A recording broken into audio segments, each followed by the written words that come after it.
Bonjour, je suis Nicole Lauzon, conseillère pédagogique du programme TA à l'école et la modératrice pour le webinaire d'aujourd'hui. Bienvenue au troisième webinaire de TA à l'école.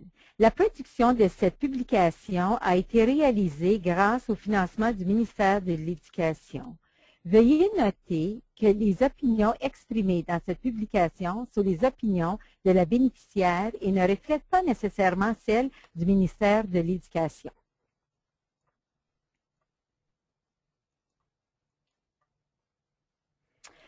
L'équipe TA à l'école est fière de présenter ce webinaire et la conférencière, Dr. Marie-Josée Gendron, qui présentera « Utiliser l'évaluation psychopédagogique pour appuyer l'apprentissage de l'élève ». Un peu d'item cuisine. Vous êtes placé en sourdine jusqu'à la fin du webinaire et à ce temps, vous aurez l'occasion de demander vos questions à Dr. Gendron. Avant de commencer, soyez à l'aise avec le panneau de configuration GoToWebinar. Si vous ne voyez pas le plein panneau, vous devriez voir une flèche que vous pouvez cliquer pour agrandir le panneau. Ce même bouton permet de minimiser le panneau lors de la présentation. À la partie supérieure du panneau de configuration, vous verrez un globe terrestre. En cliquant sur le globe, il vous permet de sélectionner la langue de votre panneau de configuration. Au cours de la présentation, si vous souhaitez poser une question au personnel, veuillez entrer votre texte dans la case au bas du panneau de configuration et choisir de l'envoyer au personnel dans le menu déroulant. Enfin, le bouton avec la main levée peut être utilisé pour poser une question à Dr. Gendron à la fin de sa présentation. Si vous levez la main, vous serez activé afin que vous puissiez poser votre question. Après le webinaire, nous vous enverrons les diapositives et les notes de la présentation de Dr. Gendron et un lien pour un sondage afin d'avoir vos commentaires concernant ce webinaire.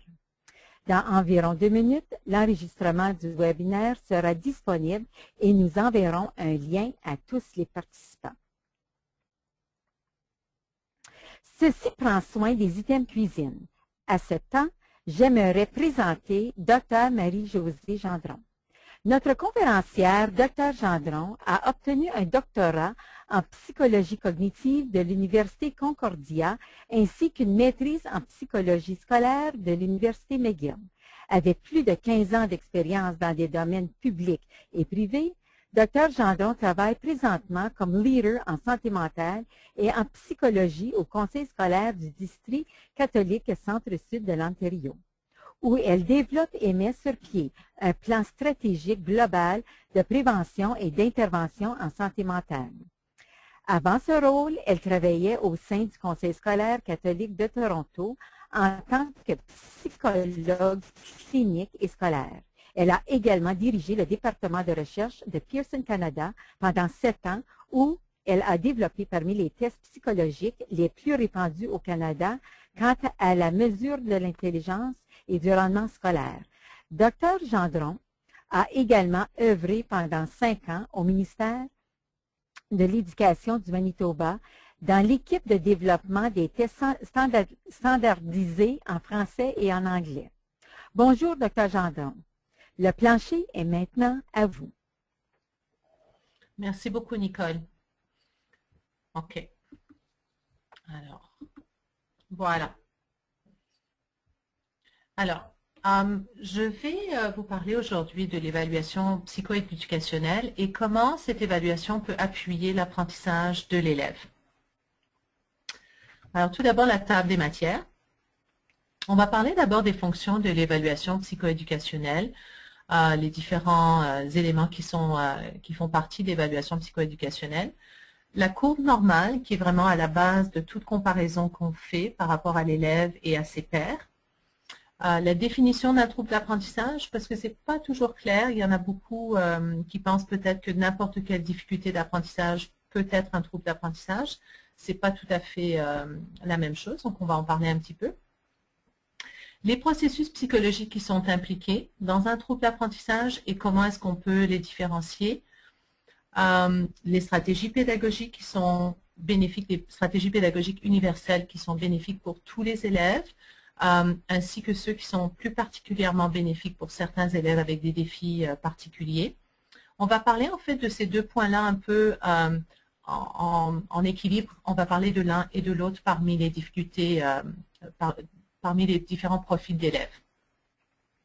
Et en tout dernier, on va parler de la comorbidité, de difficultés émotionnelles et comportementales et relationnelles. Ce sont souvent des élèves qui sont atteints d'un trouble d'apprentissage, ce sont souvent des élèves qui ont aussi des difficultés au niveau de l'estime de soi, au niveau d'équilibre émotionnel, au niveau de leur comportement, l'impulsivité, et souvent même au niveau relationnel, ça peut beaucoup les affecter avec leurs relations avec les autres. Et c'est vraiment important de prendre ça en compte parce que on peut mettre en place les meilleures stratégies pédagogiques, mais si l'élève est anxieux, si l'élève a une faible estime de soi, si l'élève n'est pas attentif en salle de classe ou a des problèmes de comportement, l'élève ne pourra pas accéder aux stratégies pédagogiques qu'on met en place. Donc, il faut vraiment adresser le côté émotionnel, comportemental et relationnel aussi des fois avant de pouvoir aller plus loin au niveau académique.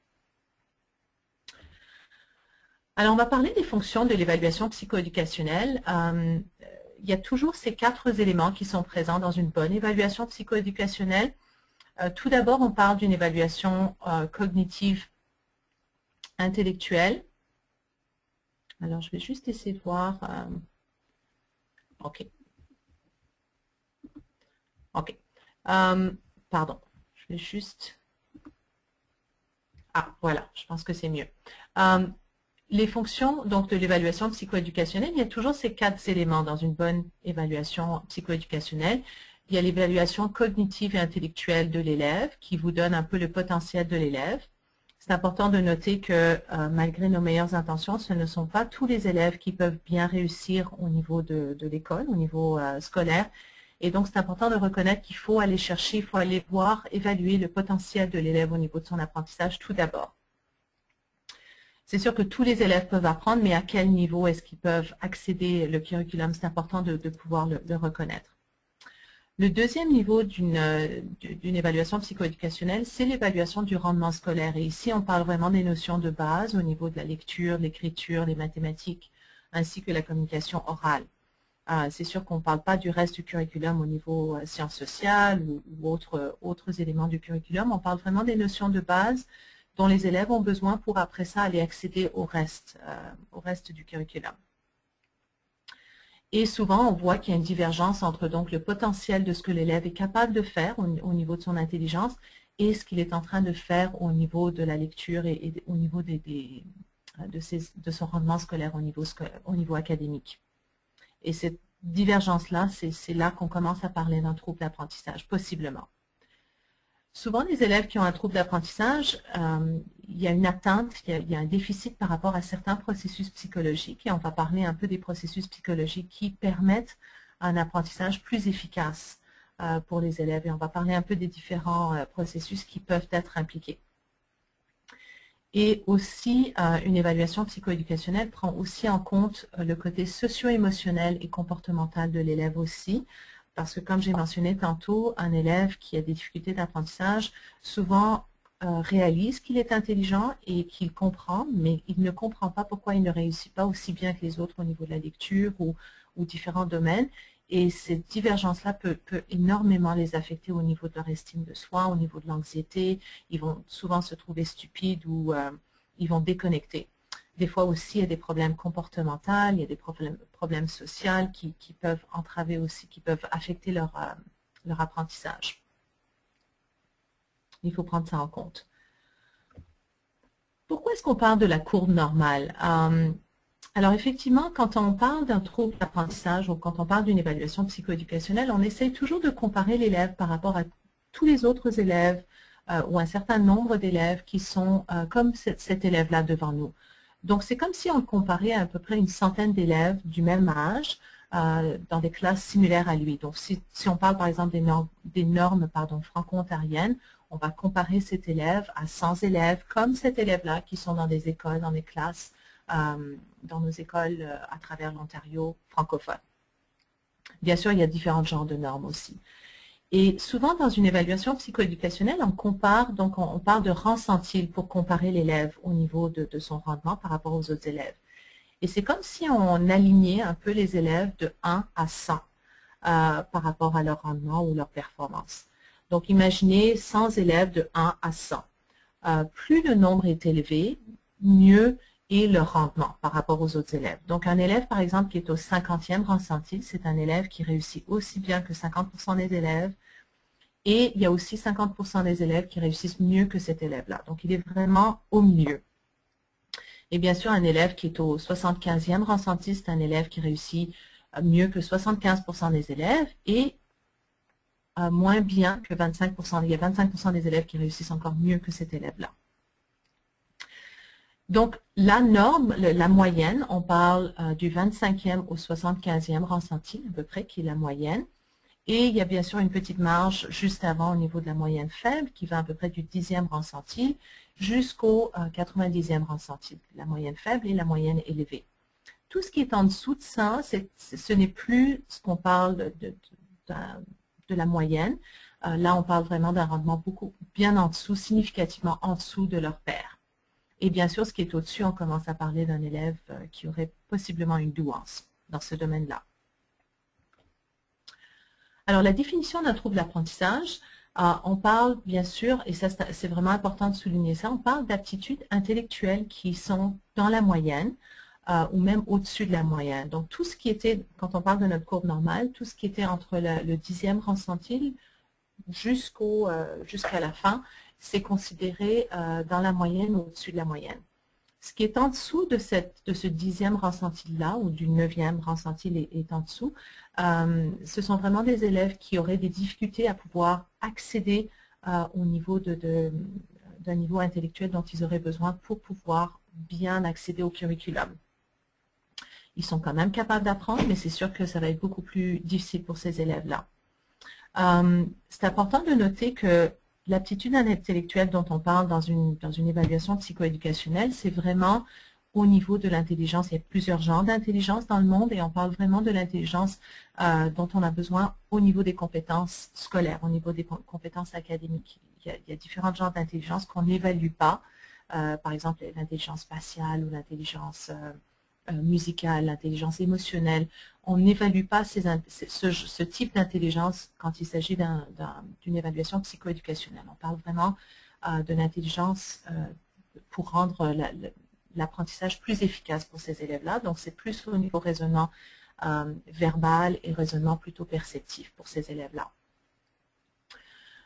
Ce sont aussi des élèves qui, même si ce n'est pas mentionné ici, ce sont aussi des élèves, un trouble d'apprentissage, c'est défini par un élève qui a aussi des difficultés au niveau de son rendement scolaire. Donc, c'est à peu près la première raison souvent qu'on réfère l'enfant à un psychologue ou un psychométricien, c'est pour aller chercher justement pourquoi est-ce que cet élève-là a tendance à ne pas pouvoir apprendre à lire ou a des difficultés à écrire ou d'autres difficultés. Donc, ça prend aussi une difficulté au niveau du rendement scolaire.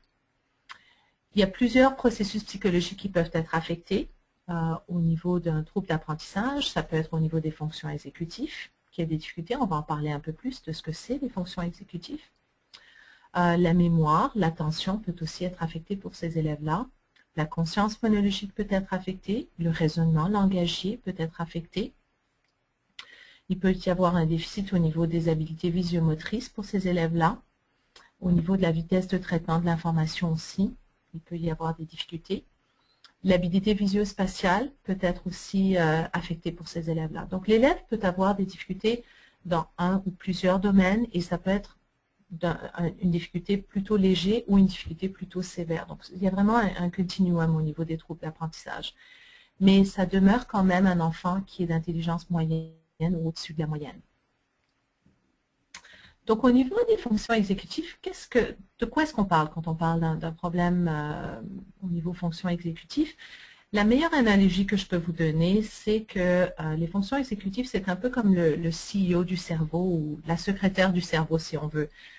C'est les habilités ou les compétences qu'on a pour pouvoir planifier, s'organiser au niveau de nos tâches quotidiennes.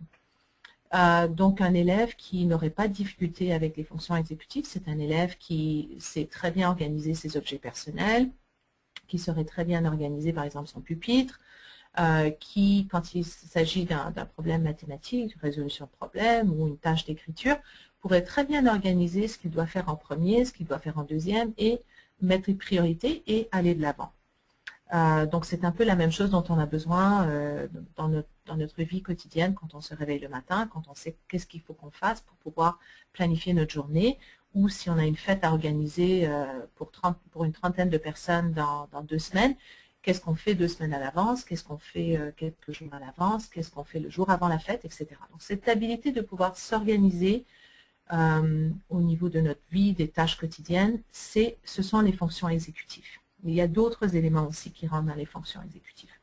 Donc, vous pouvez imaginer qu'un élève qui a des difficultés au niveau fonctions exécutives, ça va vraiment négativement impacter l'apprentissage pour ces élèves-là. Donc, il faut, en règle générale, être un peu la secrétaire ou le CEO de cet enfant-là, de cet élève-là, autant au niveau des parents que l'enseignant en salle de classe, et les aider à s'organiser. Et au cours du temps, la bonne nouvelle, c'est que les fonctions exécutives continuent de développer chez l'élève jusqu'à 23, 24 ans. Donc, ça continue de se développer, les connexions cérébrales et neuronales continuent de se faire. Ça, c'est la bonne nouvelle. Donc, il faut les aider et les encourager vers l'autonomie. Au niveau de la mémoire et l'attention, effectivement, encore une fois, ce sont des habiletés dont on a besoin pour pouvoir accéder à ce qui se présente devant nous au niveau apprentissage. Et ici, on ne parle pas de la mémoire à court terme ou de la mémoire à long terme. On parle vraiment de la mémoire de travail. On parle de la mémoire, et c'est pour ça que ça va main en main avec l'attention, c'est la mémoire dont on a besoin dans les 20 à 30 secondes quand l'information nous arrive. Donc, c'est quand l'enseignant va vous donner, par exemple, vous allez donner une directive, prenez vos manuels de mathématiques, allez à la page 17 et faites les exercices 5 à 8, mais pas l'exercice 7. Et donc, l'élève doit prendre ces 2-3 morceaux d'information, les retenir, jusqu'au moment où il puisse accéder à l'exercice 5 et aller jusqu'à 8 et noter qu'il ne faut pas qu'il fasse le numéro 7. Et après ça, il n'a plus besoin de cette information-là. Donc, vous pouvez imaginer que l'élève qui a du mal au niveau de son attention ou au niveau de sa mémoire de travail, c'est l'élève qui va constamment vous demander à chaque étape, c'était quoi, même si vous venez de donner la directive, c'est l'élève qui va vous dire, c'était quel manuel, c'était quelle page du manuel, c'était quel numéro qu'il fallait faire, c'était quel numéro qu'il ne fallait pas faire. Et c'est vraiment des élèves qui n'arrivent pas à retenir plus qu'un morceau d'information, possiblement au niveau de leur mémoire de travail. Donc, ce sont des élèves où on pourrait peut-être noter visuellement l'information au tableau, leur donner des rappels visuels pour ces élèves-là, ça peut les aider. Un autre processus psychologique qui peut être affecté chez un élève qui a un trouble d'apprentissage, la conscience phonologique. Alors, la conscience phonologique, c'est une compétence qui est en nous, une habilité qu'on a en nous, on aide à développer ça chez l'élève vraiment au niveau préscolaire. On commence à leur apprendre un peu les règles phonologiques de notre langue, que ce soit l'anglais, le français ou n'importe quelle autre langue que l'élève apprend. On leur apprend ces habiletés-là au niveau de la maternelle. Et bien, chez certains élèves, ils ont, malgré le fait qu'on leur a appris les règles phonologiques, ils ont du mal à le capter, ils ont du mal à retenir et ils continuent d'avoir des difficultés au niveau conscience phonologique. Et c'est souvent des élèves qui vont avoir du mal à lire et qui vont par après aussi avoir du mal à écrire. Bien sûr, au niveau orthographe, ils vont avoir des difficultés. Et bien sûr, il y a des stratégies qu'on peut mettre en place pour aider ces élèves-là. Et souvent, ces élèves-là, les parents vont nous dire, ou la question pourrait se poser, est-ce que ça serait mieux si on le mettait par exemple en anglais, s'il a des difficultés de conscience phonologique en français? Et malheureusement, on trouve que ces élèves-là, quand ils ont des difficultés au niveau conscience phonologique, ils vont avoir des difficultés, peu importe la langue qu'ils apprennent. C'est simplement que les règles phonologiques sont différentes, mais ils vont quand même avoir des difficultés à apprendre d'autres règles phonologiques parce qu'on dirait que leur conscience phonologique n'est pas assez développée. Alors, au niveau langagier, on a aussi des élèves qui ont du mal au niveau du raisonnement langagier. Et ici, encore une fois, je vais vous décrire un enfant ou un élève qui n'a pas de difficulté au niveau raisonnement langagier pour que vous voyez un peu l'élève qui a du mal. Alors, quelqu'un qui n'a pas de mal, qui a une bonne compétence au niveau langagier, raisonnement langagier, c'est un élève qui peut très facilement vous exprimer des concepts verbalement, qui va souvent, par exemple, se parler, même si c'est silencieusement, se parler ou se parler à haute voix, peut-être, pour mieux comprendre un concept que vous allez enseigner en salle de classe. Ça va être un élève qui, vous allez lui demander ce que veut dire un mot de vocabulaire, et il va très bien pouvoir vous l'expliquer. Si vous lui demandez qu'est-ce que c'est une bicyclette, tout le monde sait c'est quoi une bicyclette, mais l'élève qui a un bon raisonnement langagier va pouvoir vous l'expliquer au niveau de sa fonctionnalité, c'est quoi une bicyclette, va pouvoir vous le décrire. Il va pouvoir vous donner des synonymes par rapport à des mots, vous reformuler les directives dans ses propres mots. Un élève qui a du mal au niveau raisonnement langagier, c'est un élève qui va souvent vous dire « je comprends le concept, mais je n'arrive pas à l'exprimer, je n'arrive pas à l'expliquer ». Et bien sûr, il va être peut-être moins expressif que ce que je viens de faire. Il va avoir du mal à mettre ce qu'il comprend en mots. Ça va être un élève qui va comprendre, mais qui ne saura pas comment montrer aux autres qu'il comprend. Et ça peut être très, très frustrant pour les élèves, comme vous pouvez imaginer. Au niveau des habiletés visuomotrices, parce que celui-là est assez évident, c'est vraiment la façon dont on intègre ou on coordonne ce qu'on perçoit visuellement et ce qu'on fait au niveau de nos mains et ou d'autres parties au niveau motricité, les habiletés motricité de notre corps. Bien sûr, en ce qui concerne la salle de classe, on parle plutôt au niveau motricité fine, au niveau de ce qu'on arrive à faire avec les mains. Donc, c'est au niveau de l'écriture que ça peut être affecté. C'est les élèves qui ont du mal à percevoir soit des lettres, ils ont du mal à les percevoir et à recopier ce qu'ils voient, ou des formes géométriques qu'ils vont voir d'une certaine façon, mais en les recopiant, ça change. Donc, ils ont du mal à coordonner ce qu'ils voient et ce qu'ils arrivent à faire. Au niveau préscolaire, c'est des élèves, quand on essaie de développer un peu leurs habiletés visuomotrices, c'est des élèves où on leur apprend un peu à découper des formes. Donc là, on essaie de développer leurs habiletés visuomotrices. C'est qu'on leur apprend à couper une certaine forme, etc. La vitesse du traitement de l'information. Alors ça, c'est plutôt, encore une fois, pour utiliser notre analogie de la secrétaire, ça, c'est plutôt la vitesse à laquelle nous avons tous une secrétaire dans notre cerveau, imaginez, qui va aller accéder l'information dont on a besoin pour l'emmener à l'attention immédiate du cerveau. Donc, disons que vous enseignez un concept sur les soustractions et les fractions. Donc, il y a un concept nouveau, c'est les fractions et les soustractions que l'élève connaît déjà. Ben, la vitesse à laquelle la secrétaire va aller accéder au dossier soustraction et l'emmener à l'attention de l'élève pour qu'il puisse accéder à ses connaissances antérieures, ben, ça c'est la vitesse de traitement d'information. Et certains élèves ont du mal avec cette vitesse-là, où ils ont du mal à automatiser certaines notions de base comme l'alphabet ou la numération. Ils ont du mal à automatiser rapidement ces concepts-là, et donc ça rend bien sûr l'apprentissage moins efficace quand il s'agit de nouveaux concepts. Les habiletés visio-spatiales, alors ça c'est un peu similaire à visio-motrice, ces habiletés visio-motrices, mais c'est un petit peu plus au niveau de l'environnement dans lequel on est. Donc moi par exemple, j'ai beaucoup de difficultés au niveau de mes habiletés visio-spatiales, et tous ceux qui utilisent leur GPS dans leur voiture ont du mal avec leurs habiletés visio-spatiales. Donc ça, ce sont des gens qui ont des difficultés à pouvoir imaginer ou avoir comme une vision plus spatiale de 3 dimensions au niveau de notre contexte. Encore une fois, je vais vous décrire un enfant ou un élève qui n'a pas de difficulté au niveau visio-spatial pour que vous fassiez un peu l'inverse.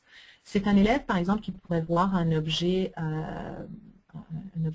dessiné sur une feuille de papier en 2 dimensions et qui pourrait l'imaginer très facilement en 3 dimensions et qui pourrait même, par exemple, faire des rotations de l'image, de la forme géométrique en 3 dimensions au niveau visuel et qui pourrait vous redessiner, par exemple, l'image de façon en rotation. Donc, imaginez un élève donc, qui a du mal au niveau visuo-spatial, c'est un élève qui aurait beaucoup de difficultés avec ce genre de tâches. Et ça me décrit parfaitement. Donc, ce sont des élèves qui vont avoir souvent des difficultés, non seulement au niveau des mathématiques, au niveau géométrie et même au niveau numératie, pour avoir du mal avec les chiffres, mais c'est aussi au niveau de l'écriture et même de la lecture. Ça peut être des élèves qui peuvent avoir beaucoup de mal. Et c'est souvent des élèves qui vont aussi, au niveau même relationnel, vont avoir du mal des fois à lire les signes non-verbaux chez les autres. Donc, ça affecte plusieurs domaines au niveau visuo-spatial. Alors, l'impact, je vais juste prendre une petite pause. Alors, l'impact des troubles d'apprentissage, bien sûr, on le sait, ça affecte le rendement scolaire de ces élèves-là. Ça affecte aussi le fonctionnement émotionnel ou intrapersonnel des élèves. Malheureusement, quand ces élèves réalisent qu'il y a vraiment une divergence entre ce qu'ils sont capables de faire dans leur esprit, à l'intérieur de leur corps, et quand ils voient que, comparé aux autres élèves, ils n'arrivent pas à lire, ou ils n'arrivent pas à écrire, ou ils ne comprennent pas les mathématiques, ça peut drôlement affecter leur équilibre émotionnel, leur estime de soi, ça peut créer de l'anxiété, et par après, bien sûr, la dépression et d'autres difficultés. Et même au niveau de leur fonctionnement interpersonnel, ce sont souvent des élèves qui vont avoir des difficultés relationnelles avec les autres. Ça va être souvent peut-être des enfants qui peuvent être impulsifs, des élèves qui peuvent avoir des problèmes de comportement et donc ça affecte un peu les autres enfants. Et ça peut même affecter la façon dont ils vont pouvoir s'exprimer. Quand on a parlé par exemple de notre élève qui aurait un profil d'avoir du mal à s'exprimer oralement, ça peut être des élèves qu'ils ont du mal à exprimer aux autres comment ils se sentent ou comment ils comprennent un concept et donc les autres peuvent le voir comme un enfant stupide ou un enfant qui ne comprend pas. Donc, vous pouvez imaginer qu'au niveau relationnel, ce sont des élèves qui, les mêmes habiletés dont ils ont besoin en salle de classe, ça va les affecter sur le terrain de soccer, sur le terrain de jeu, ça va les affecter à d'autres domaines aussi. Et les autres élèves ont du mal à avoir de la sensibilité par rapport à ça. L'impact à long terme, alors d'abord, on parle d'à peu près 4 à 10% d'élèves en Ontario qui ont ces difficultés-là. Quand on parle de ces statistiques-là datent d'à peu près de 2009 à peu près. Il y a d'autres élèves, bien sûr, qui vont être affectés au niveau des difficultés d'apprentissage, mais qui vont peut-être pas avoir un diagnostic ou être identifiés. Donc ça veut dire que c'est quand même pas mal. C'est 1 à 2 élèves dans chacun de nos classes, donc c'est quand même pas mal. Ce sont des élèves qui vont être plus à risque de décrochage. Donc, effectivement, on voit qu'au niveau des adultes, 25% des jeunes adultes qui ont un trouble d'apprentissage ne complètent pas le secondaire, donc ils vont avoir des problèmes au niveau de scolarité, au niveau des emplois, au niveau de leur autonomie en tant qu'adultes. Donc, ça les affecte vraiment à long terme. D'où l'importance de pouvoir intervenir et prévenir ces problématiques-là. Ce sont aussi des élèves qui sont 2 à 3 fois plus à risque d'avoir des problèmes non seulement de santé physique, mais aussi même de santé mentale. Ils sont plus à risque de développer de l'anxiété, de la dépression, la toxicomanie, des idées suicidaires. Ce sont vraiment des élèves qui sont plus à risque que d'autres élèves. Alors, on va parler un peu des stratégies pédagogiques qu'on peut mettre en place par rapport à ces élèves-là. Donc tout d'abord au niveau, et vous vous souvenez, tantôt je vous ai dit qu'on va parler autant des stratégies pédagogiques universelles qui sont bénéfiques pour tous que ceux qui sont plus bénéfiques pour les élèves à défis particuliers. Donc par exemple au niveau des fonctions exécutives, agrafer l'horaire à la couverture des cahiers des élèves, les encourager à tous faire ça. Résumer toujours visuellement les devoirs. Donc l'écrire au tableau, leur donner les directives au niveau des tâches à faire au niveau visuel aussi. Utiliser des stratégies d'organisation que d'abord on leur montre, qu'on modélise pour eux, pour qu'après ils puissent le faire par eux-mêmes. Donc utiliser des codes de couleurs, des chemises de couleurs différentes, des diviseurs. Leur enseigner des stratégies métacognitives pour vérifier leurs réponses. Donc, en résolution de problèmes, quand ils ont fait une soustraction, de réadditionner la réponse avec le deuxième numéro pour voir s'ils arrivent bien au premier numéro et vérifier si, par exemple, la réponse a du sens. Si ça a du sens que ça nous coûte 2000 $ pour changer 4 pneus d'hiver, par exemple. leur montrer aussi des stratégies métacognitives, de se relire ou de demander à un autre élève peut-être de relire ce qu'ils ont écrit pour voir si les idées sont bien organisées, si ça a du sens. Encourager les élèves à utiliser par exemple des listes de contrôle pour les résolutions de problèmes, pour être sûr qu'ils ont bien tout fait, avoir des plans préliminaires quand il s'agit d'un travail écrit qu'ils doivent faire, ou les différentes étapes au niveau résolution de problèmes.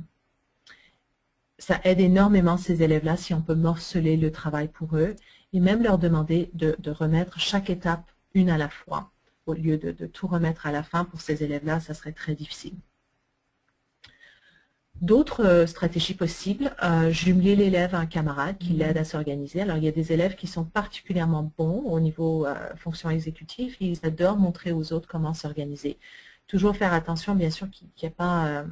qu'il y ait toujours un bon équilibre entre les deux enfants, qu'un ne se sente pas supérieur à l'autre ou inférieur à l'autre. Établir une stratégie de communication entre la maison et l'école, parce qu'effectivement, pour ces enfants-là, vous êtes la secrétaire ou le CEO de leur cerveau à l'école, mais les parents vont aussi jouer ce rôle-là à la maison. Et progressivement, les enfants vont commencer à modéliser ce qu'on leur apprend de faire. Donc, bien sûr, encourager l'autonomie, mais au début, il faut modéliser pour eux. Employer des stratégies de questionnement, et les encourager à reformuler les directives pour voir s'ils ont bien compris les points importants. Parce que souvent, ça va être des élèves qui vont se perdre un peu dans les détails. Apprendre à l'élève à surligner les idées importantes, les faits principaux. Apprendre à l'élève à organiser un cahier, puis après, il va pouvoir le faire par lui-même, donc modéliser au début pour lui. Et très, très important, fournir un renforcement immédiat par rapport au comportement. Le renforcement demeure la meilleure façon pour nous de modifier le comportement, surtout les récompenses progressives. Donc, même si c'est au niveau verbal qu'on fait un commentaire à l'élève et qu'on reconnaît un peu l'effort ou l'amélioration qu'il fait, ça aide les enfants, ça aide les élèves à faire les connexions cérébrales, les corrections neuronales au niveau de leur cerveau par rapport à ce qu'ils devraient faire. Donc, dès que vous leur dites « Ah, ça c'est bien organisé » ou « Là, tu as bien commencé, tu as bien initié cette tâche-là, tu es sur tu es sur le bon chemin », ça les aide à continuer avec ces bonnes habitudes de travail. Donc, ça établit les connexions neuronales, ce qu'on est en train de faire, on ne le réalise pas. Alors, des stratégies pédagogiques au niveau de l'attention. Alors, effectivement, le meilleur pour eux, c'est de réduire les distractions dans l'environnement. Plus facile de le dire que de le faire, je comprends. Mais peut-être prendre un œil critique par rapport à nos salles de classe, regarder un peu ce qu'on a sur nos murs, sur nos tableaux, et s'assurer que l'information qui est là est vraiment pertinente pour tous les élèves. Si on trouve que c'est de l'information superflue ou qui est déjà datée, essayer de le réduire un petit peu, ça aide beaucoup ces élèves-là. Bien sûr, les signaux non verbaux ou visuels pour ramener l'élève à la tâche, c'est beaucoup plus efficace que de répéter l'information pour ces élèves-là. Ils sont souvent surstimulés au niveau auditif. Garder l'élève à proximité de nous, donc pouvoir le remettre à la tâche visuellement plutôt que de le répéter ou de crier en fond de la classe.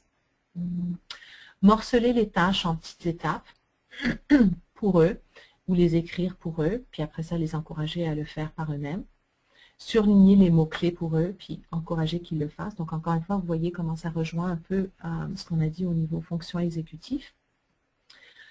Ce sont effectivement les élèves qui ont des problèmes d'attention. Ce sont souvent des élèves qui ont aussi des problèmes de fonction exécutive. Donc, vous allez voir que les stratégies se rejoignent.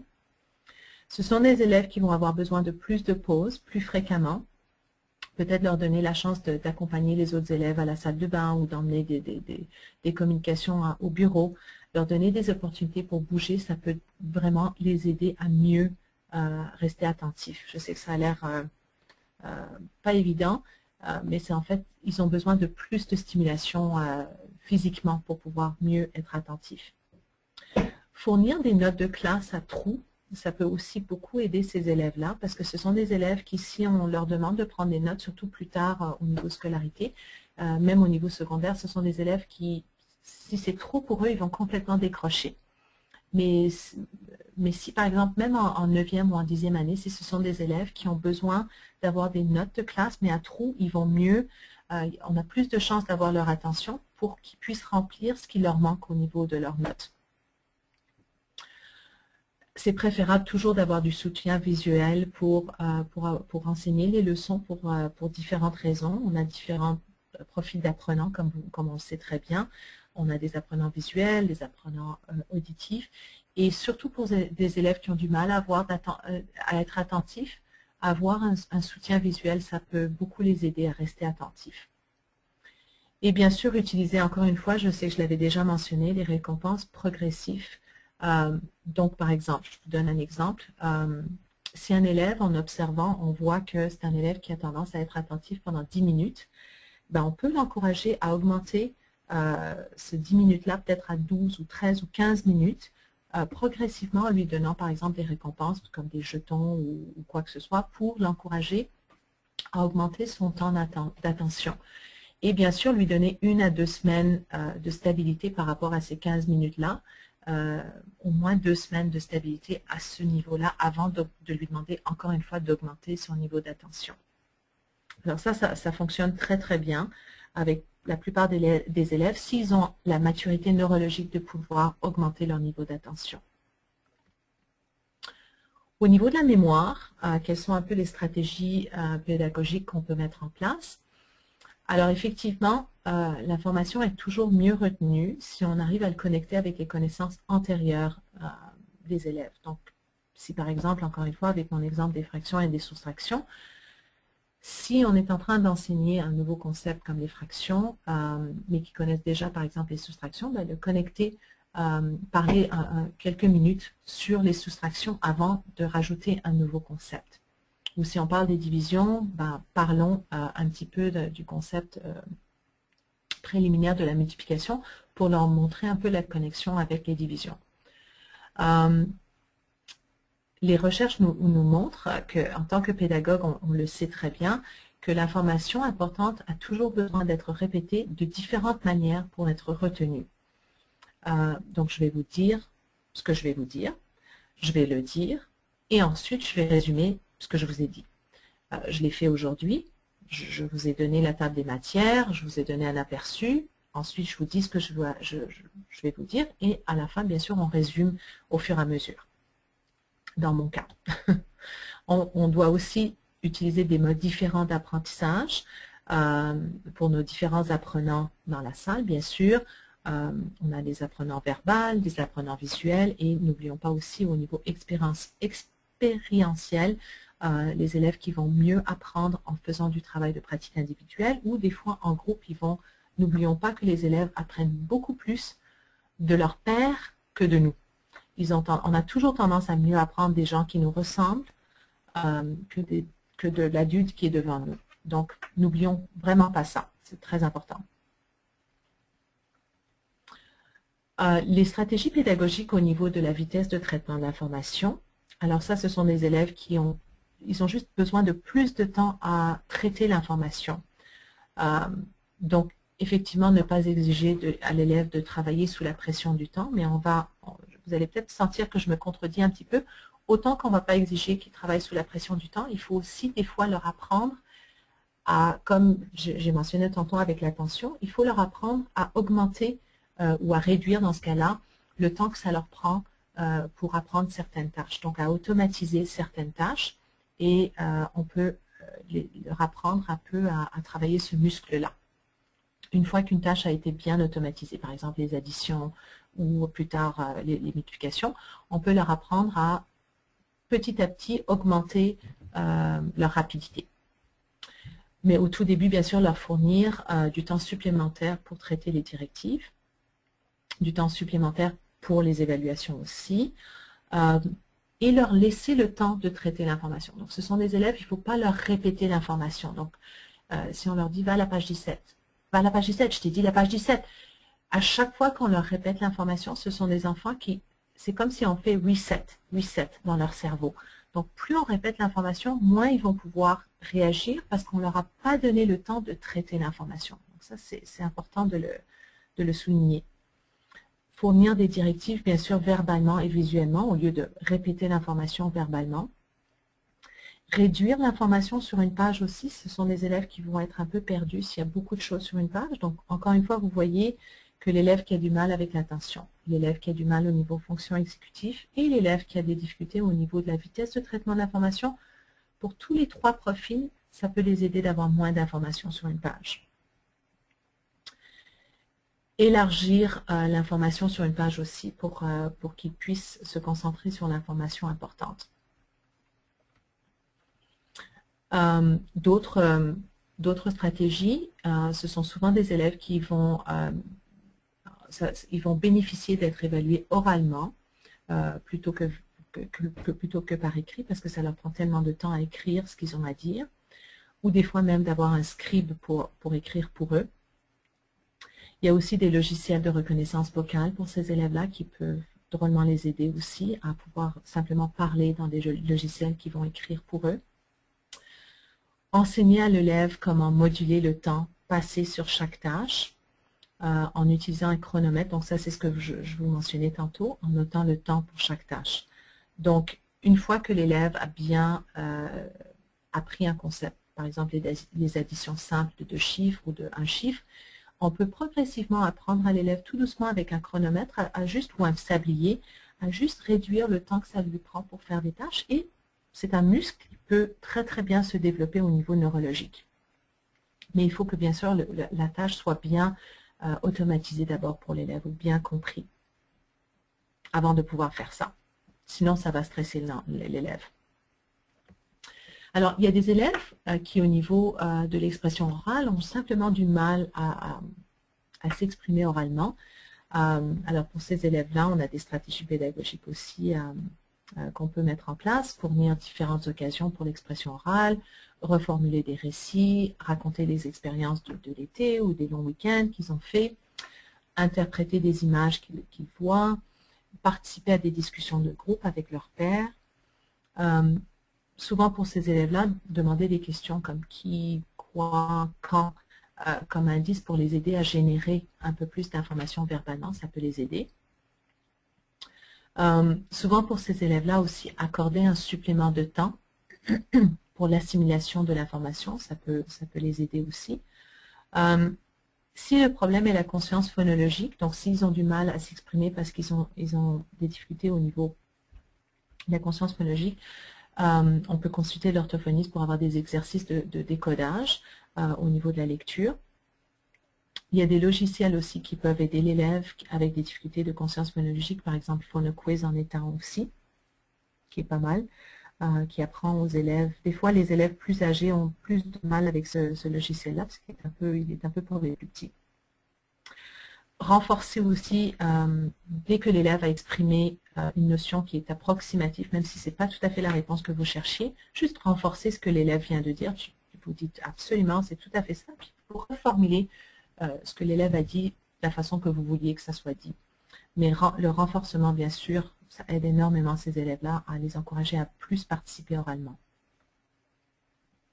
Au niveau de la lecture, s'il y a des élèves qui ont du mal avec la lecture, leur enseigner à se servir d'indices contextuels, les titres pour essayer de deviner de quoi il s'agit, les images, le contexte, les thèmes.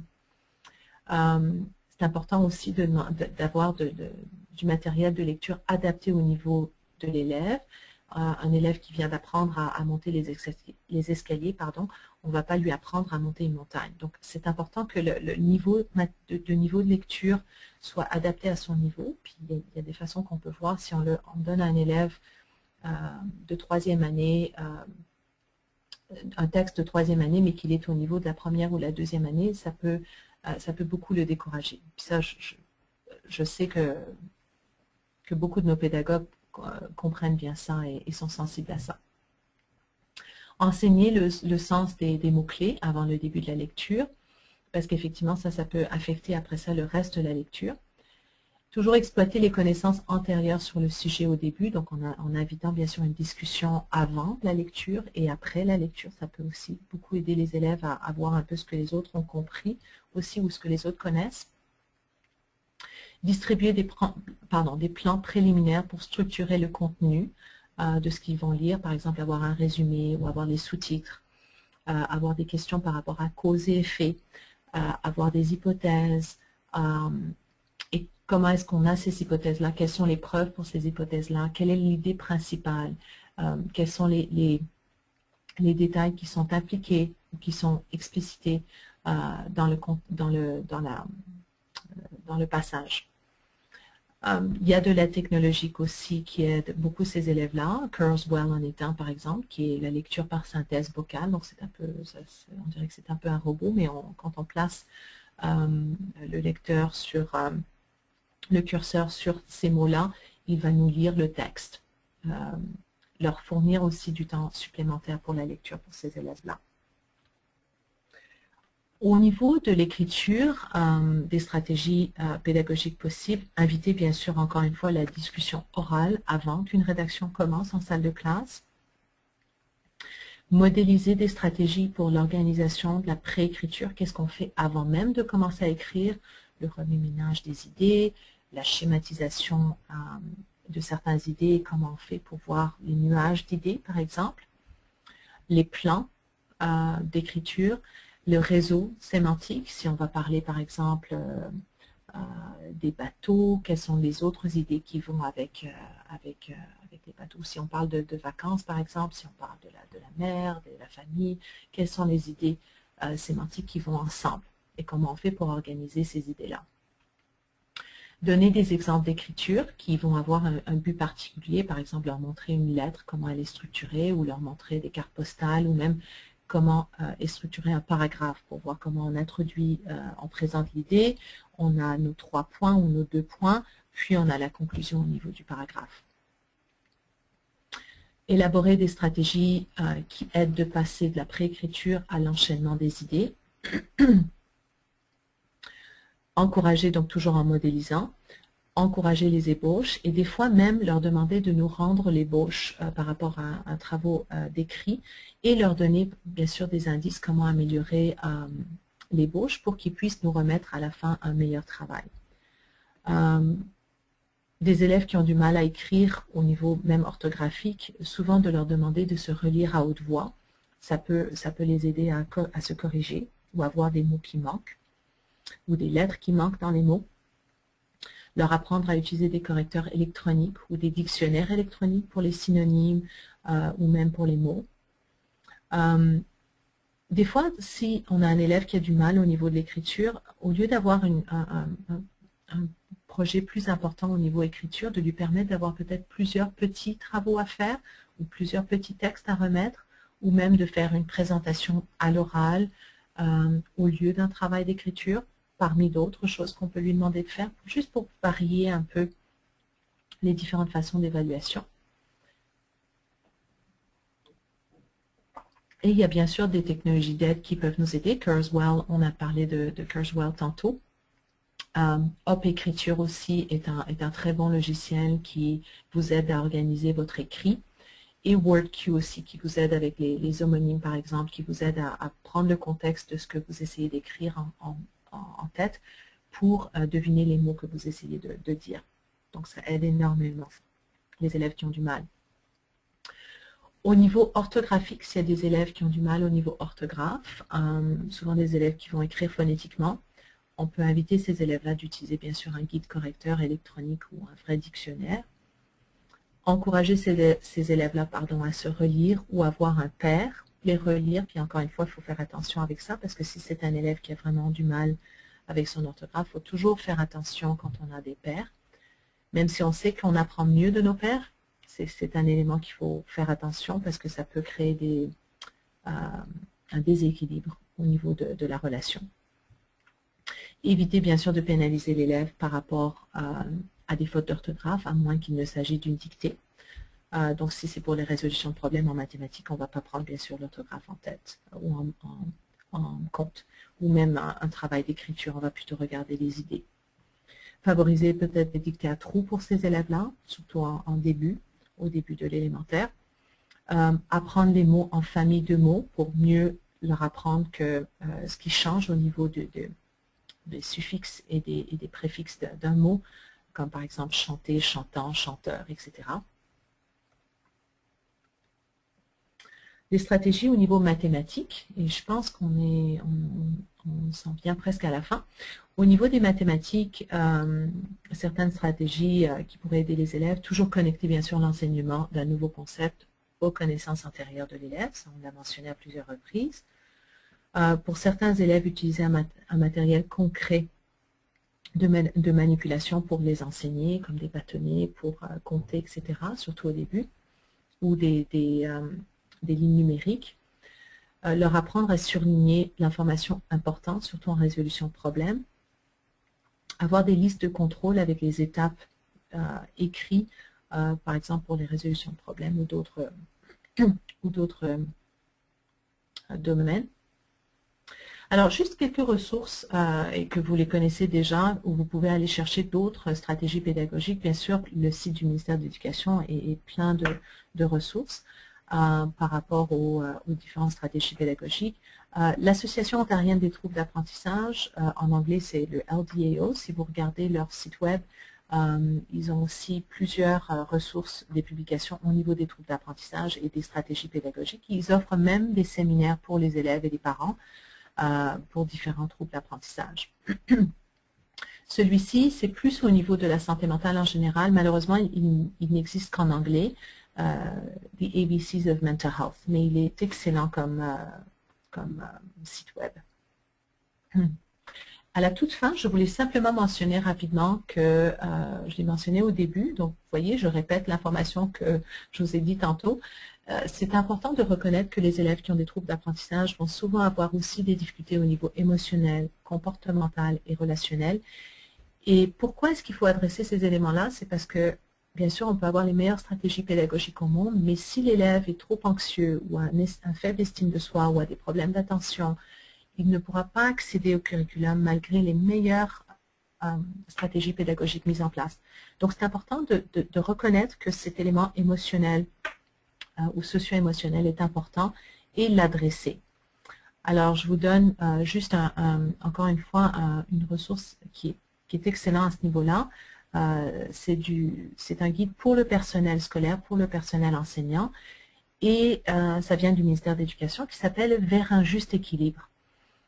Entre autres, il a des chapitres sur l'anxiété, sur la dépression, sur les problèmes d'attention, sur les problèmes de comportement. Et ce sont plutôt les stratégies pédagogiques qu'on peut mettre en place pour ces élèves-là. Donc vraiment rapidement, c'est mon dernier, je vous assure, c'est mon dernier diapo.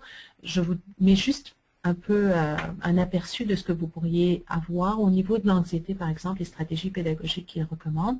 C'est de créer un environnement d'apprentissage où les erreurs sont considérées comme faisant non seulement une partie naturelle de l'apprentissage, mais en fait qui sont essentielles pour l'apprentissage. Donc, pensez encore une fois à l'analogie d'un athlète olympique, leur apprendre que un athlète ne peut jamais réussir du premier coup les obstacles qu'il va réussir au moment des Olympiques, mais qu'en fait, il a plusieurs fois fait des erreurs et c'est avec ces erreurs qu'il a appris. Donc, avoir vraiment un environnement d'apprentissage où les erreurs sont essentielles pour l'apprentissage. Et vous-même, vous pouvez parler des erreurs que vous avez faites, comment vous avez appris vos erreurs. Je ne parle pas au niveau de la vie, là, mais vous pouvez en parler aussi, mais plus au niveau de l'apprentissage. Pratiquer la relaxation quotidiennement avec toute la classe à des moments de transition, avant un test, même durant un test. On sait très bien qu'un élève, quand on pratique la relaxation quotidiennement, en fait, ça engage, ça calme le système nerveux et c'est presque impossible d'être anxieux ou frustré ou en colère en même temps que de prendre, par exemple, des grandes respirations. Donc, neurologiquement, quand on apprend aux enfants, quand on leur apprend à pratiquer la relaxation, ben, ça va tout de suite calmer le système nerveux et ils pourront mieux accéder, bien sûr, au curriculum. Fournir des horaires, des routines prévisibles. Un enfant anxieux, c'est un enfant qui a peur des changements. Et normalement, en général, les enfants, très peu d'enfants aiment le changement. Donc, effectivement, avoir autant que possible un horaire prévisible, ça aide à réduire l'anxiété de tous les élèves. Avoir les changements annoncés à l'avance, ça les aide aussi beaucoup à réduire l'anxiété. Encourager l'élève à aborder une tâche qu'il redoute de façon graduelle et par étapes. Parler à l'élève au début de chaque journée. Il y avait un sondage qui avait été fait avec les élèves et 70% des élèves avaient dit que ce qu'ils voudraient le plus, c'est d'avoir d'être accueillis avec un enseignant qui leur souriait et d'entendre leur nom. Donc, effectivement, simplement d'aborder l'élève au début de la journée, surtout un élève qu'on sait qui est anxieux, ça peut réduire leur anxiété. Et bien sûr, récompenser les comportements courageux et non anxieux, ça peut aussi, encore une fois, modifier et donner des bonnes habitudes et faire des bonnes connexions neuronales pour ces élèves-là. Et voilà, j'ai pris 5 minutes de plus, je suis désolée. Est-ce que vous avez des questions? Ou des commentaires? Merci beaucoup. Merci beaucoup, Dr. Gendron, pour cette présentation très intéressante. Si quelqu'un a des questions, veuillez cliquer sur le bouton « Lever la main » sur votre panneau de configuration ou tapez votre question dans la fenêtre de chat au bas du tableau. Je m'assurerai que vos questions seront répondues. Nous avons maintenant une question. Monica, puis-je réécouter ce webinaire plus tard? Oui, vous avez la possibilité de réécouter le webinaire dans 2 à 3 semaines sur le site web de TA à l'école. Et nous avons une question ici. Quelles sont vos pensées sur le partage des résultats d'une évaluation avec l'élève, Dr. Gendron? D'une évaluation psychoéducationnelle? Justement, oui, d'un élève avec un trouble d'apprentissage. Moi, je le fais toujours. Je pense que c'est absolument une très, très bonne idée. Il y a vraiment des bonnes façons de pouvoir communiquer l'information qui est dans une évaluation psychoéducationnelle avec un élève à son niveau d'apprentissage pour qu'il puisse comprendre comment il apprend. La façon dont je l'explique souvent aux élèves, pour leur expliquer pourquoi ils ont un trouble d'apprentissage, c'est de leur dire que c'est comme la personne qui a besoin d'une aide pour lire. C'est simplement que vous apprenez, je dis à l'élève, tu apprends d'une façon différente des autres. C'est comme si on demandait à quelqu'un qui n'a pas ses lunettes de lire et qui a besoin de lunettes. Donc toi, tu apprends d'une autre façon. Ce n'est pas que tu n'es pas capable d'apprendre, mais tu as une autre façon de pouvoir apprendre. Et là, à ce moment-là, l'évaluation psychoéducationnelle vient rentrer dans cette conversation-là. Voici les forces que tu as, voici les domaines dans lesquels tu es très bon, et voici les défis que tu as. Et comment peux-tu utiliser les forces que tu as pour aller surmonter les défis que tu as? Et je pense que dans ce contexte-là, quand on le présente à l'élève de cette façon-là, à son niveau de développement, bien sûr, c'est sûr que ça va dépendre du niveau de développement d'un élève, ils peuvent très très bien comprendre, ils peuvent même l'exprimer aux autres sans que ça soit vu comme un handicap, sans que ça soit vu comme étant un élève stupide. Et ils comprennent qu'en fait, ils sont intelligents. C'est simplement qu'ils apprennent différemment des autres. Merci. Nous avons une autre question ici. Comment décidons-nous que l'élève profiterait de technologies d'aide ou non? On recommande la TA à certains élèves en trouble d'apprentissage et non à d'autres. Alors, effectivement, la technologie d'aide, encore une fois, c'est comme des outils. C'est comme les lunettes dont on a besoin pour la lecture pour certains d'entre nous. Je pense que tout le monde pourrait en bénéficier, mais qui en a vraiment besoin? C'est ça vraiment la question. Un élève qui a un trouble d'apprentissage ne pourra pas accéder à certains niveaux du curriculum sans ces aides technologiques-là. Donc, c'est pour eux, c'est essentiel. C'est sûr que tout le monde pourra en profiter, d'avoir un portable, d'avoir un logiciel qui reconnaît notre voix, qui peut écrire pour nous. Ça peut faciliter mon travail à tous les jours. Mais est-ce que j'en ai vraiment besoin? C'est vraiment, pour ces élèves-là, sans ces outils-là, ils ne pourront pas accéder au curriculum à la même vitesse que les autres. Donc, pour eux, c'est essentiel. Pour les autres, ça peut être un atout de plus. C'est comme pour nous, mettre les lunettes, on n'en a pas besoin pour la lecture, mais ça peut agrandir les mots, ça va rendre notre lecture plus rapide. Mais pour ces élèves-là, il ne pourra pas lire s'il ne l'a pas. Merci.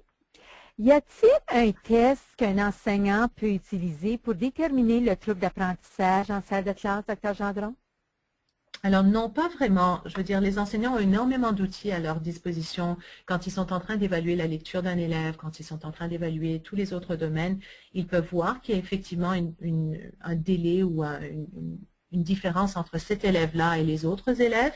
Et c'est d'où vient l'hypothèse de peut-être qu'il y a un trouble d'apprentissage, parce que je vois bien que l'élève est intelligent dans d'autres domaines où il donne des bonnes réponses à certaines choses que je lui demande. Mais c'est vraiment par rapport à leur rendement scolaire qu'ils commencent à se poser des questions et là, ils vont aller chercher, bien sûr, l'aide auprès des professionnels qui font ça pour aller voir s'il s'agit vraiment d'un trouble d'apprentissage ou non. Merci. Nous avons une question ici de Céline. Quel est l'âge optimal pour bénéficier d'une évaluation psychoéducationnelle? Alors ça, c'est une très, très bonne question. Il y a un petit peu de débat au niveau de notre profession, mais je vous dirais que les recherches démontrent qu'à l'âge d'à peu près 9-10 ans, l'élève cognitivement devient plus stable. Au niveau neurologique, son niveau intellectuel devient beaucoup plus stable. Avant cet âge-là, donc avant vraiment la 3e année, on ne recommande pas une évaluation psychoéducationnelle, en tout cas pas pour aboutir à un diagnostic. On pourrait quand même évaluer un élève plus jeune, mais ça ne sera pas pour le diagnostiquer avec un trouble d'apprentissage. Un psychologue va souvent s'abstenir de diagnostiquer un élève trop jeune. Je vais vous donner un exemple. Il pourrait y avoir un élève de 7 ans, 6-7 ans qui pourrait avoir l'air d'un élève qui serait peut-être au niveau intellectuel.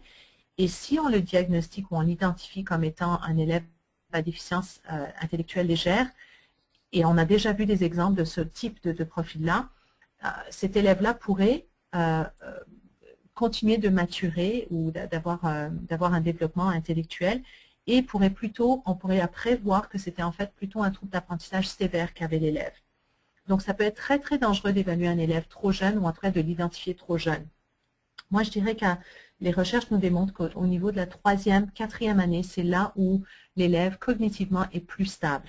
Et c'est là où on peut vraiment voir ce qui se passe au niveau neurologique. Avant cet âge-là, on lui donne des chances pour pouvoir s'améliorer. On pourrait voir les forces et les faiblesses, mais sans l'identifier ou le diagnostiquer. Merci. Nous avons une question ici de Sharon. Pourquoi toutes ces stratégies ne sont pas permises lors des évaluations de l'ORC, qui veut dire le testing provincial? On parle ici d'un élève de 3e année qui n'ont pas de la technologie d'aide. Alors, est-ce que c'est un élève qui a été identifié avec un trouble d'apprentissage? Parce que normalement, l'OCRE, les tests de l'OCRE du ministère de l'Éducation, ils reconnaissent quand un élève a besoin d'adaptation par rapport à un trouble d'apprentissage. Si c'est déjà la façon dont ils sont évalués dans d'autres domaines, ils peuvent avoir accès aux mêmes stratégies. Alors ici, je ne sais pas au juste, docteur Gendron, si cet élève-là, non, ce n'est pas un élève, on vient d'écrire ici, merci Sharon, non, ce n'est pas un élève qui a été identifié. Ah d'accord, alors c'est sûr. C'est la raison. Oui, ça c'est sûr que c'est un peu délicat, puisque théoriquement, comme je l'ai mentionné, la technologie d'aide peut aider tous les élèves, mais pour les élèves identifiés avec un trouble d'apprentissage, c'est essentiel pour eux, pour accéder au matériel. Donc c'est là qu'on pourrait parler d'une injustice si on donne l'accommodation à un élève qui n'en a pas vraiment besoin, ben, ça pourrait possiblement améliorer sa performance. Et là, c'est là que ça pourrait être une injustice par rapport aux autres élèves. OK, merci. Nous avons une autre question ici. Je travaille avec des élèves d'âge secondaire. Comment puis-je les amener à investir dans l'aide de la technologie telle que Kurzweil?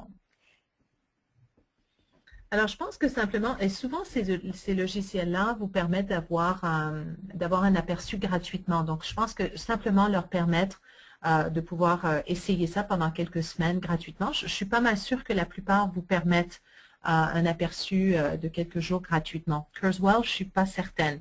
Mais l'autre jour, justement, j'en ai téléchargé un qui me permettait d'avoir un aperçu gratuit pendant une trentaine de jours. Donc là, ils peuvent voir si ça les aide ou non, s'ils peuvent mieux accéder au curriculum. Il y a souvent aussi des séminaires qui se donnent au LDAO, Learning Disabilities Association of Ontario.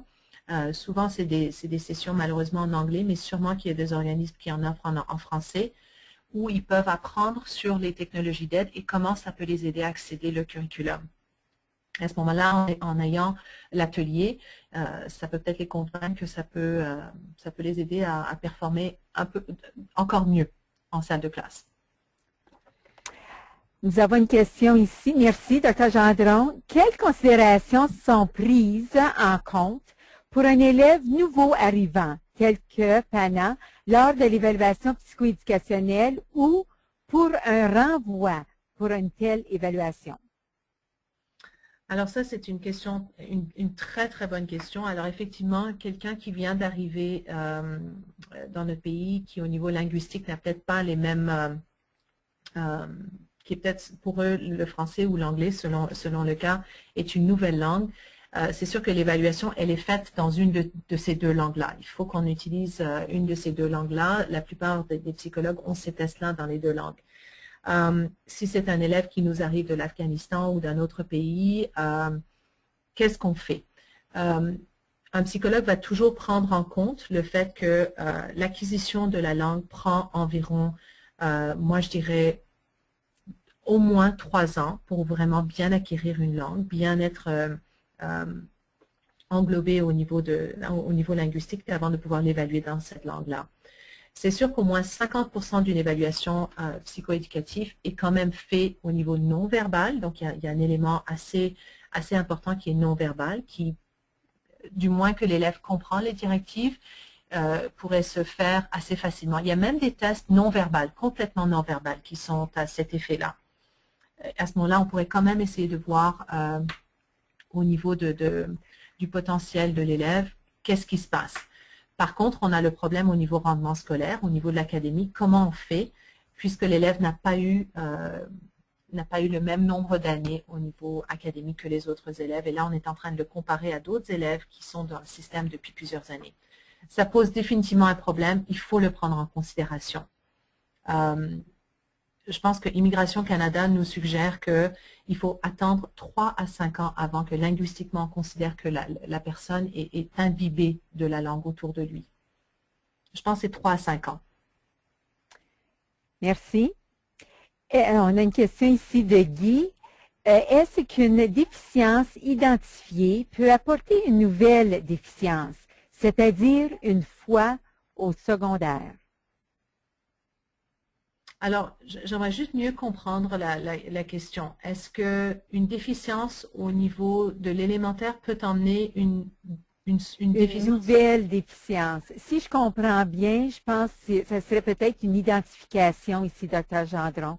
On a identifié un élève à l'élémentaire et une fois au secondaire, si cet élève-là se fait réévaluer, est-ce que ça pourrait apporter une autre identification? Oui, effectivement. Je veux dire, quand il y a une déficience intellectuelle, par exemple, légère chez l'élève, c'est sûr que là, on ne parle pas d'un trouble d'apprentissage, on parle vraiment d'une déficience intellectuelle légère. Mais des fois, ça peut arriver, c'est très, très rare. Ça peut arriver, justement, c'est pour ça que je disais tantôt qu'un élève qui est trop jeune, il faut faire vraiment attention de ne pas l'identifier trop jeune.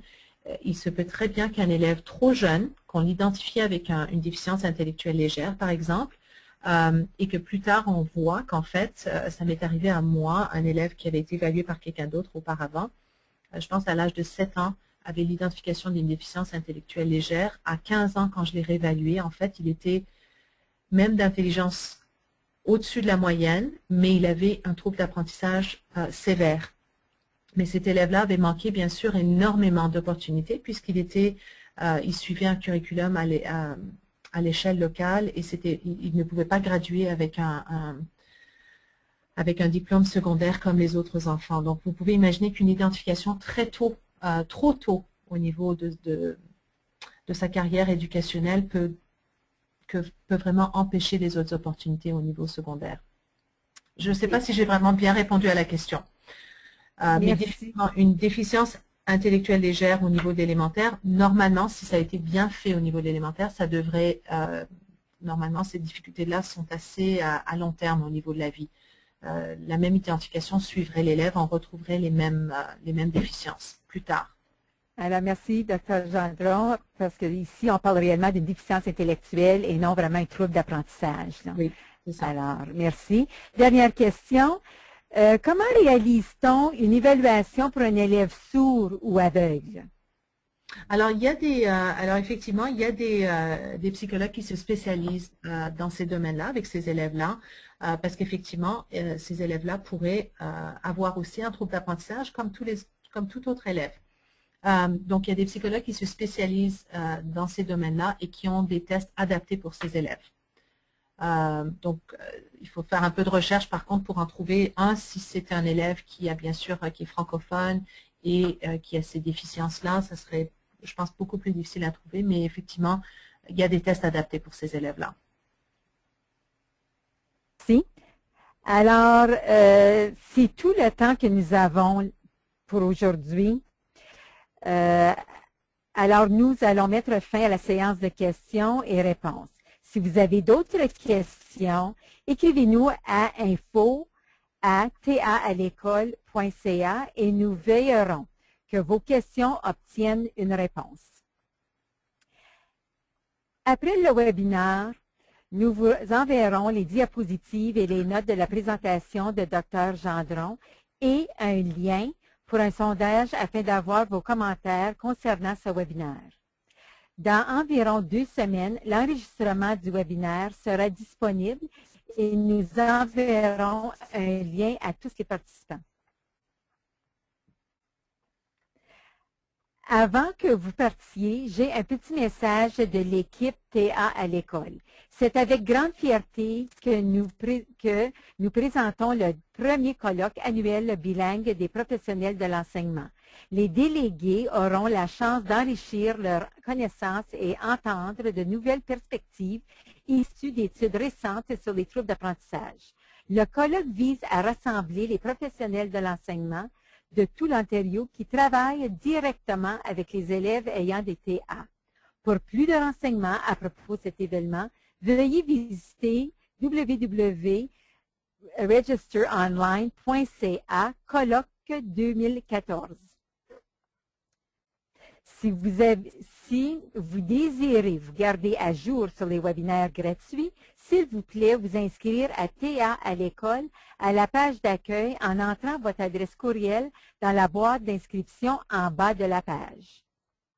Une fois encore, j'aimerais remercier Dr. Marie-Josée Gendron pour une merveilleuse présentation et je tiens également à remercier tous nos participants qui ont assisté aujourd'hui.